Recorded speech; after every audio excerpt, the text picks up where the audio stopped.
Hi friends, welcome to Tamilnadu special.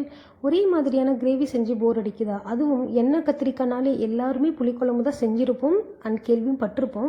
ஆனால் இந்த வீடியோவில் நம்ம எண்ணெய் கத்திரிக்காயில் மசால் குழம்பு எப்படி பண்ணுறதுன்னு பார்க்கலாம். சீரியஸாகவே நான்வெஜ்ஜை விட அட்டகாசமாக இருந்தது இந்த டேஸ்ட். ஸோ கண்டிப்பாக வீடியோ ஸ்கிப் பண்ணாமல் ஃபுல்லாக பாருங்கள். இந்த ரெசிபி நீங்களும் கற்றுக்கோங்க. அதுக்கு முன்னாடி நம்ம சேனலை சப்ஸ்கிரைப் பண்ணலன்னா ப்ளீஸ் மறக்காமல் சப்ஸ்கிரைப் பண்ணுங்கள். அப்போ தான் இந்த மாதிரியான டிஃப்ரெண்ட்டான வீடியோஸ் எல்லாம் உங்களுக்கு உடனுக்குடனே வந்து சேரும். இந்த ரெசிபிஸோட டிப்ஸ் எல்லாமே நான் வீடியோ எண்டில் ஆட் பண்ணியிருக்கேன். ஸோ அதையும் மிஸ் பண்ணாமல் கண்டிப்பாக பாருங்கள். எண்ணெய் கத்திரிக்காய் மசால் குழம்பு செய்கிறதுக்கு இப்போ நம்ம மசாலா ரெடி பண்ணிக்கலாம். அதுக்கு 1-2 ஸ்பூன் எண்ணெய் விட்டுட்டு எண்ணெய் நல்லா காஞ்சதுக்கு அப்புறமா ஒரு மீடியம் சைஸ் பெரிய வெங்காயம் நம்ம ஆட் பண்ணிக்கலாம். இந்த ரெசிபி பார்த்தீங்கன்னா 5 பேர் தாராளமாக சாப்பிட்லாம். அதனால் கொடுத்துருக்க அளவு எல்லாமே 5 பேரை பேஸ் பண்ணி தான் இருக்கும். 7 லவங்கம், 4 மீடியம் சைஸ் பட்டை, 1/4 டீஸ்பூன் அளவு சோம்பு, காரத்துக்கு 7-8 வரமிளகா. காரம் வந்து உங்களுக்கு தேவைக்கேற்ப நீங்கள் மாற்றிக்கோங்க. இது எல்லாம் சேர்த்துட்டு நல்லா வதக்கி விடுங்க.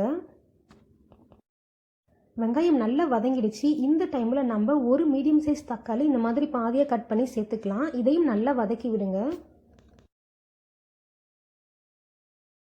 தக்காளி நல்லா வதங்கினதுக்கு அப்புறமா 1 கப் துருவின தேங்காய் சேர்த்துட்டு நல்லா கிளறி விடுங்க. இந்த எண்ணெய் கத்திரிக்காயோட முக்கியமான சீக்ரெட்டே இந்த வேர்க்கடலை சேர்க்கறது தான். நீங்கள் உங்கள் 1 கைப்பிடி அளவு சேர்த்துக்கோங்க. அப்புறமா 2 ஸ்பூன் கொத்தமல்லி தூள், இது எல்லாமே சேர்த்துட்டு நல்லா வதக்கி விடுங்க. இன்னொரு தடவை நம்ம குழம்புக்கு தேவையான மசாலா ரெடி ஆகிடுச்சு. இது நல்லா ஆறுனதுக்கு அப்புறமா மிக்சி ஜாரில் தேவையான அளவு தண்ணி விட்டு நல்லா மையம் அரைச்சிக்கோங்க. இந்த ரெசிபியை பொறுத்த வரைக்கும் கத்திரிக்காய் வந்துட்டு காம்பை வந்து ஃபுல்லாக கட் பண்ணிவிட்டு அப்புறம் பின்பக்கமாக நீல வாக்கில் எக்ஸ் மாதிரி போட்டுக்கணும். ஒரு 3/4 வந்து வெட்டிக்கோங்க.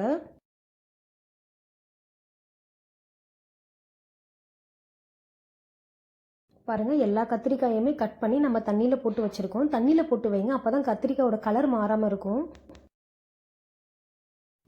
இப்போ நம்ம கிரேவி செய்ய ஸ்டார்ட் பண்ணலாம். இதுக்கு 50 ml அளவு எண்ணெய் எடுத்துக்கோங்க. நீங்கள் நல்லெண்ணெய் கூட சேர்த்துக்கலாம். பொதுவாக நிறைய பேர் கத்திரிக்காய்னாலே வந்துட்டு ஹீட்டுன்னு சொல்லுவாங்க இல்லையா? ஸோ அந்த ஹீட்டை குறைக்கிறதுக்காக இதில் நம்ம கிட்டத்தட்ட 1/4 ஸ்பூன் அளவு விளக்கெண்ணெய் ஆட் பண்ணிக்கலாம். இது இன்னும் ரொம்ப டேஸ்ட்டாகவும் இருக்கும் கிரேவிக்கு. எண்ணெய் நல்லா சூடானதுக்கு அப்புறமா 3 லவங்கம், ஒரு மீடியம் சைஸ் பட்டை சேர்த்துட்டு நல்லா பொரிய விட்டுடலாம். அப்புறமா ஒரு பெரிய வெங்காயம் இந்த மாதிரி நீல வாக்கில் கட் பண்ணி சேர்த்துக்கலாம்.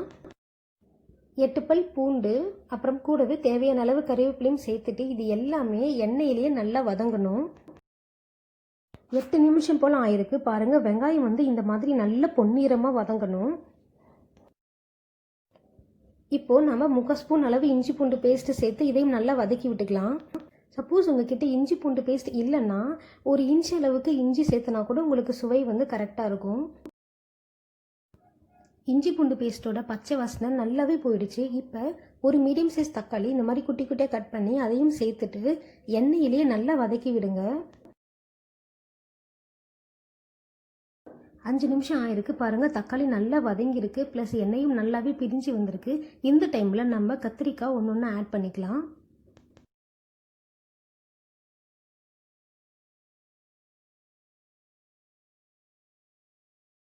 இப்போ இதுக்கு தேவையான அளவு 1/4 டீஸ்பூன் மஞ்சள்தூள் ஆட் பண்ணிக்கலாம்.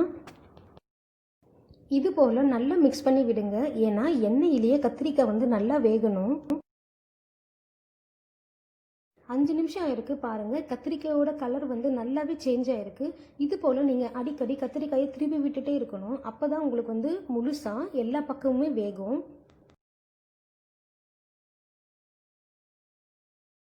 இப்போது கரெக்டாக 8 நிமிஷம் ஆயிருக்கு. பாருங்கள், கத்திரிக்காய் நல்லா சுருங்கி வெந்திருக்கு, எண்ணெயும் நல்லாவே பிரிஞ்சு வந்திருக்கு. இப்போ நம்ம அரைச்சி வச்சுருந்த மசாலாவை இது கூட சேர்த்துக்கலாம். மசாலா மட்டும் முதல்ல ஆட் பண்ணிவிட்டு ஒரு 2 நிமிஷம் போல் நல்லா கொதிக்க விடுங்க. அதாவது தண்ணி சேர்க்காமல் வெறும் மசாலா மட்டும்.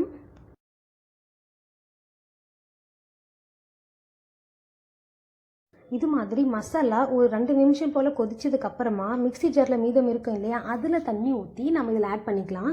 தண்ணி வந்து உங்களுக்கு கிரேவி எந்த அளவுக்கு திக்காக வேணுமோ அந்தளவுக்கு நீங்கள் ஆட் பண்ணிக்கோங்க. இப்போது இதுக்கு தேவையான அளவு கல்லுப்பு சேர்த்து நல்லா கொதிக்க விட்டுடலாம். நான் இன்னும் கொஞ்சம் தண்ணி விட்டு ஒரு 20-25 நிமிஷம் இதை வந்து கொதிக்க விட போகிறேன். கரெக்டாக 25 நிமிஷம் எனக்கு ஆயிருக்கு. பாருங்கள், எண்ணெய் நல்லா பிரிஞ்சு வந்திருக்கு. அப்புறம் அது எக்ஸ்ட்ரா இருந்த தண்ணி எல்லாமே நல்லா சுண்டி இருக்குது. அப்புறம் கத்திரிக்காயும் ரொம்ப சூப்பராக வெந்திருக்கு. இந்த டைமில் நம்ம டேஸ்ட் பார்த்துட்டு காரம் சப்போஸ் உங்களுக்கு கம்மியாக இருந்துச்சுன்னா நீங்கள் வந்துட்டு மிளகாய் தூள் மட்டும் சேர்த்திக்கோங்க. எனக்கு நான் சேர்த்துன வரமிளகாய் காரமே கரெக்டாக இருந்துச்சு. நான் எதுவும் எக்ஸ்ட்ரா ஆட் பண்ணல. இப்போ இதில் கடைசியாக கொஞ்சமாக கொத்தமல்லி தழை தூவி அதையும் நல்லா கலந்து விட்டுக்கலாம். பாருங்கள், ரொம்ப ரொம்ப சூப்பராக இருக்குது. ரைஸ்க்கு அப்புறம் சப்பாத்திக்கு செம்ம காம்பினேஷன் இது. கண்டிப்பாக வீட்டில் ட்ரை பண்ணி பாருங்கள். ரொம்ப ரொம்ப டிஃப்ரெண்ட் அண்ட் ரொம்ப டேஸ்டியான ரெசிபி. ஸோ ட்ரை பண்ணி பார்த்துட்டு எப்படி இருந்ததுன்னு மறக்காமல் கமெண்ட் பண்ணுங்கள். கூடவே நம்ம சேனலையும் சப்ஸ்கிரைப் பண்ணுங்கள். இதே மாதிரி அடுத்த சூப்பரான வீடியோவில் மீட் பண்ணுற வரைக்கும்